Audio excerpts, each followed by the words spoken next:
it is, Game 5. Hello and welcome into the Knicks-Verse. My name is George, and if this is your first time here, or you've been here before but haven't subscribed yet, please do so, along with hitting that thumbs up button for me and dropping your comments. Definitely want to hear your thoughts and feelings about anything Knicks. Welcome to the Game 5 preview. I am looking at some key things, like how the Knicks have been able to defend Cade Cunningham. OG and Mikal have been doing quite a job. I got some stats to show you guys on that. It should be eye-opening. And we're just going to look at the preview in general. This is a pivotal game to basically tell us what kind of a team the New York Knicks have become. They're now tough, and they delivered a demoralizing loss to the Detroit Pistons on their home court in Game 4 that was laced with controversy. We'll get into that. But most of all, most importantly, we're going to look at the Knicks offense. We're going to discuss that because I have a feeling that offense is about to explode. I foresee a very high-scoring game at some point from these New York Knicks. We got a decent one in Game 1. They scored 123 points. They scored 118 in Game 4. Considering how defensive-minded these games have been, and some games with under 100 points, low-scoring games. So it'll be interesting to see if finally that tremendous high-powered Knicks offense that we saw in the first couple of months of the season, if it can actually materialize now. It would be a great time for it to do so. So we'll look at that, but the defense itself. But nothing can be said more, or you cannot praise Jalen Brunson enough for what he has done. All right, let's get into it. Look at him right here. Shout out to Knicks Muse. Jalen Brunson is the first player in NBA history to record the following numbers in the first 4 games of a playoff run: 130-plus points, 35-plus assists, and under 12 turnovers. That is a key stat. We're going to get into that. One of the major advantages the New York Knicks have had this season. Actually, we'll just look at it right now. So right here, the New York Knicks turnovers. The New York Knicks are forcing the Detroit Pistons to commit the second most turnovers so far in the playoffs. 17.5 turnovers per game. That is tremendous. So when you flip that, obviously that means the New York Knicks are one of the top teams in steals. 10.5 steals right there. So the Knicks are forcing turnovers, which is helping the defense. Obviously, it stops possessions. The one thing that is concerning, they have not been able to capitalize on those turnovers as much as they should. We can look over here. Actually, here we go. Securing the rock. So this is Cade Cunningham himself. Turnovers per minute of possession versus total time of possession among the top 20 players who have held the ball for most of the time during the playoffs. So you can see the higher you go up the chart, that's the turnovers per minute of possession. To the right is total time of possession. So right now, Cade Cunningham has the ball the most, or a lot, and he's committing the most turnovers. But look at Brunson. He has the ball the second most, but he's committing probably like the 4th fewest turnovers so far. That disparity has been a tremendous advantage for the Knicks in general.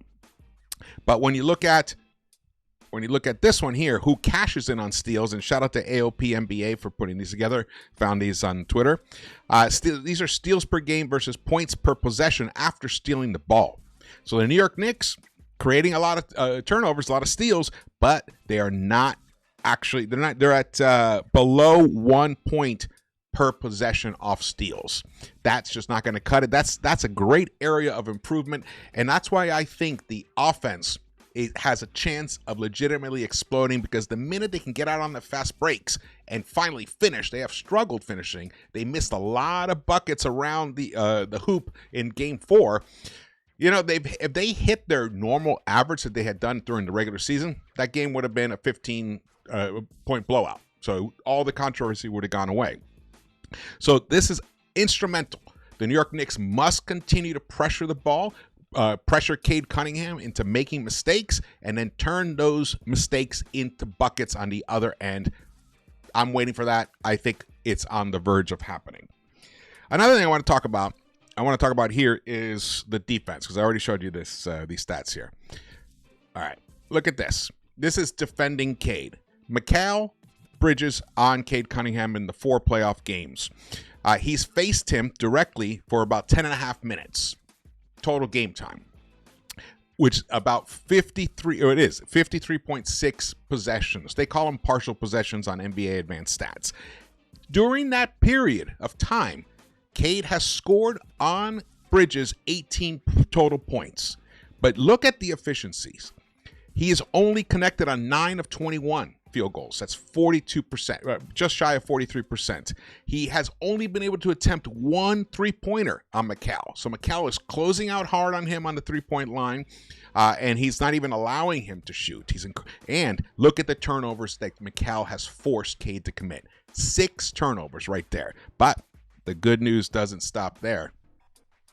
Here's the man, OG Anunoby on Cade Cunningham. He has spent the majority of the time, the most of any Knicks player, guarding Cade during this playoff round 1.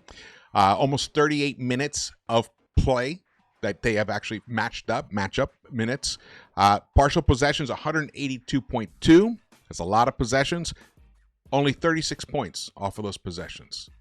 Look at the field goal percentage that OG is holding Cade down to. 36%. Just 16 of 44. Combined with Mikal, they are combining to keep Cade at 38.4% overall from the field. That is sensational, and that's why the New York Knicks are up 3-1. And look at the 3-point shots. He's 0 for 6 against OG. Cade is 0 for 6 from the 3-point line against OG, and he's committed 4 turnovers. I don't see any of this changing. I don't know what Cade's going to do to be able to shake off OG. He's definitely left him in the dust here and there, and those will end up on highlights. But when you look at the stats, OG is winning this battle convincingly. And that is also going to continue, and that is a key aspect to how, on the other end, they're going to benefit offensively. Because I can see OG being able to continue doing this and then and then those turnovers can become buckets on the other end. That's the key. That's the key here. The other key is absolutely rebounding. Let's get into that as well. Here we go. This is where the Detroit Pistons are destroying the Knicks right now. They are averaging 45.5 rebounds per game, while the Knicks are 15th with only 37 rebounds per game. Look, Knicks are generally a good rebounding team, especially offensive rebounds.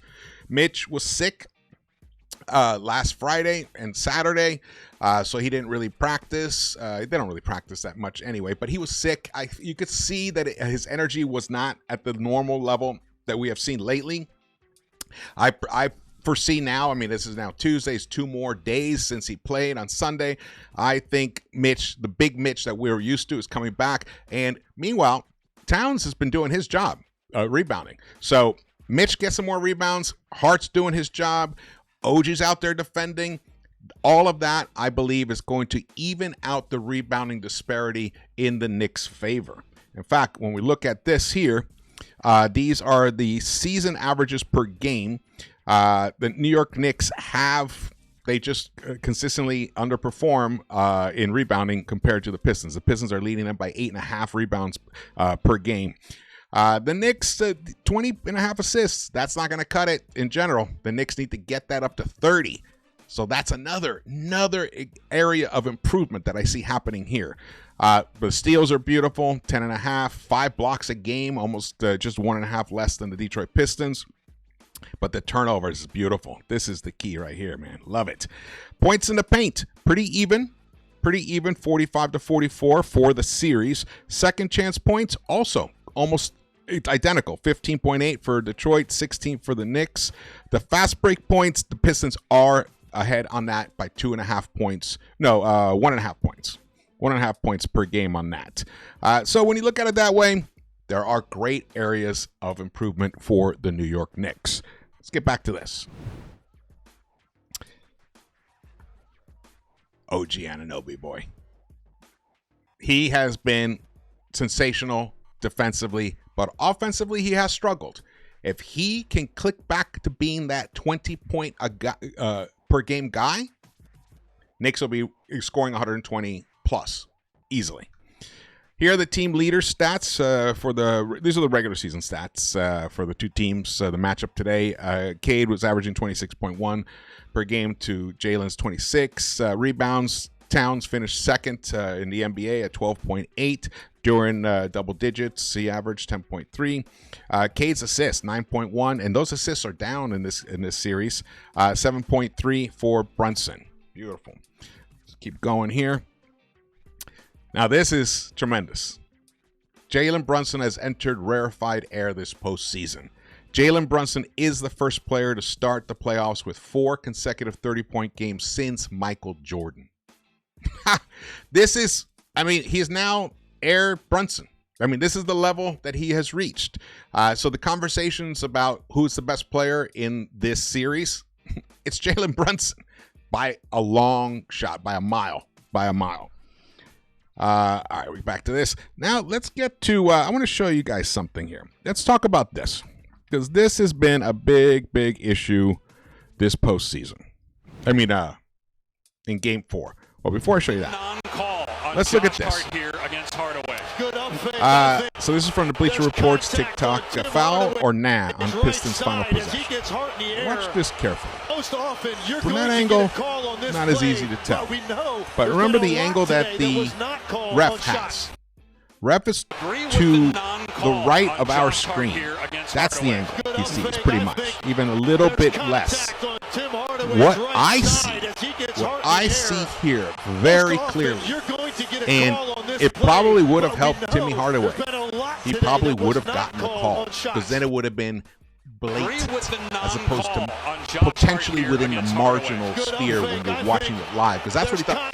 The ref thought it was a marginal contact, so he's not going to call a foul, a game-deciding foul on marginal contact.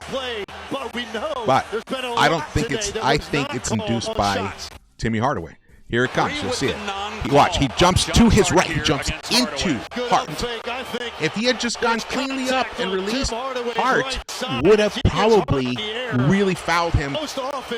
See, he touched the ball a little bit, but he didn't touch his arms. Hart didn't touch his arms or hands, Timmy's hands or anything at all. But that's because he had already felt the contact on his chest.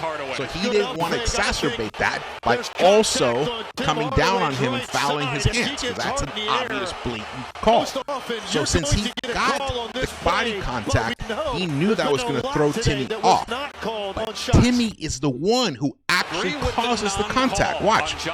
Boom. He jumps right into him. He goes to the side. He doesn't go completely vertically straight up. Right there. You can see it. He's hunting. And I think the hunt cost him the call.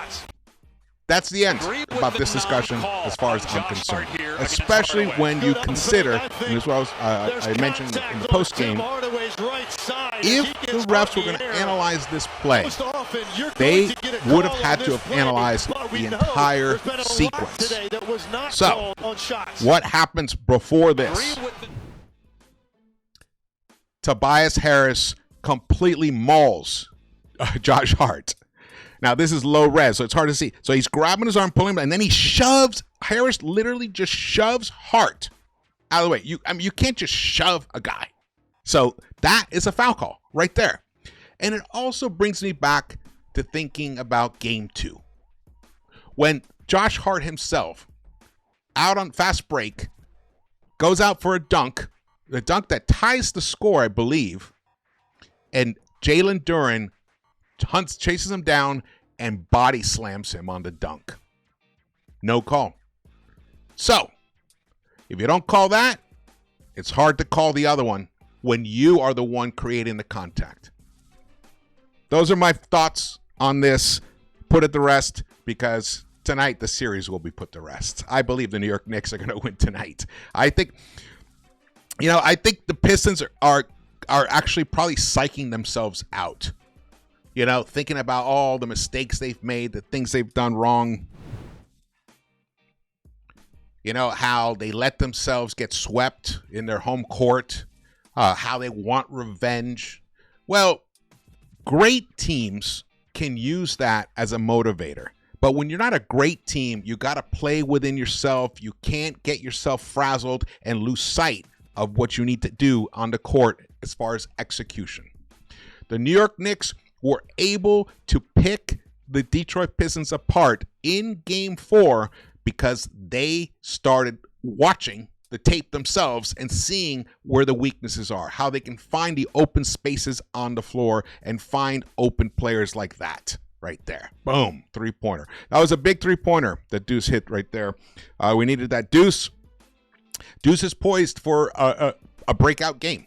So we got Deuce poised for a breakout game. We got OG poised for a breakout game. Macau, I love the way Macau battled through an 0 for 10 in the first three quarters of the game, and he buries 2 huge three-pointers, which he claims he gives credit to Cam Payne for that.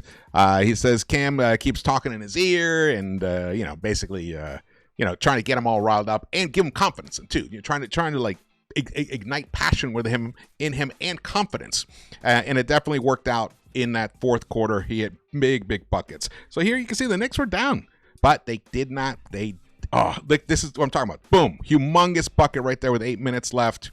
These were key, and he almost repeats this. I felt like it was a replay of that shot. Nope, that's the 2 big buckets that he needs to keep going.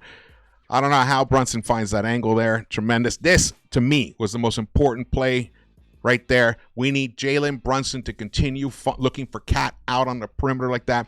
But I want to show you that play again. We're going to go back to that play. Here comes the big winner. Oh, no, this is the miraculous baseline turnaround. Unbelievable. And then here comes the big winner. Let's go. Step back. Beautiful. Beautiful. Well, I want to go to this. So, what happened right before this was Schroeder was guarding Brunson. And Schroeder got switched up because Cade was on OG, and OG went up to set a screen. I can't remember exactly. I think he fought off the screen, and then Cade fought off the screen, but then switched onto Brunson. So OG gets down on the block, so there's a mismatch. So Harris sees the mismatch. He tries to front OG, and that's what opens Cat up. So these are easy things to look for, and we need more of to hunt the mismatches. And then Cat was just unbelievable from the three-point line. He's the best three-point shooting big right now. Right now he is. There's just no doubt about it. And I love the way Macau. Look at Macau. How he's also helping the floor spacing here. Look how high up he goes. He's a good 28, 30 feet from the basket. Beautiful. That's what we need more of. And that's why I think the offense is going to explode, because the Knicks have seen these and they see the payoff. It's going to happen. All right. Well, New York Knicks on the verge to moving on to round 2. Don't want to jinx it. Don't want to talk too much about that. We know who's probably most likely going to be awaiting them. It's going to most likely be the Boston Celtics, whoever wins this series between the Knicks and the Pistons. It's very difficult to come back from a 3-1 deficit in games in a series, in a 7-game series. I think 95% of the time, the team with 3 wins ends up winning it all. The series, not winning it all. So I expect them to take care of business tonight, but you never know. It could work out the other way. I think the Pistons are going to be rattled by the atmosphere at the Garden and the desire to enact revenge. And revenge is never, it's never a good motivator, especially in a game like basketball. There are a few guys. I mean, maybe Michael, people like that, Kobe, but we're talking about the greatest of all time. So that in that case, but there is also a chance that the Pistons, quiet their minds, get out there on the court, and just execute the game plan beautifully, and they somehow pull out a victory on Madison Square Garden like they did in Game 2. Now, again, they were helped in Game 2 by the refs. So it's going to be an interesting battle. I cannot wait. It's been one of the best series, even though it's been brutal. Man, Game 4, watching Game 4, I was just going crazy. I'm sure you guys were as well. But I'm very excited about ending this tonight and then begin to think about Boston. All right. Thank you guys for watching this. Again, my name is George. I am actually predicting a high-scoring output by the New York Knicks tonight. And I will see you.